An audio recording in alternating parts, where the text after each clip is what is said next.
Huwag nating concern and love for the country.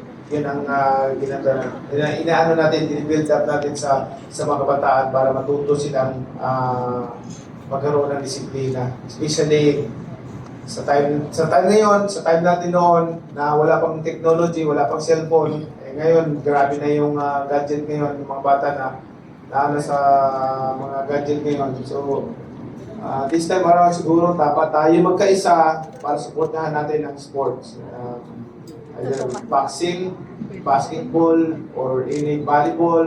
Yeah, mahilig din ako volleyball or playing chess.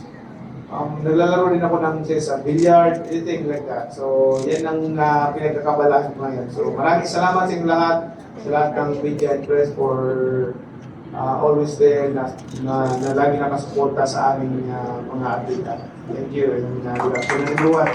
And thank you sa lahat ng mga officials and also for the Araneta family. Thank you for helping this celebration, 50th celebration of Trinidad. Thank you.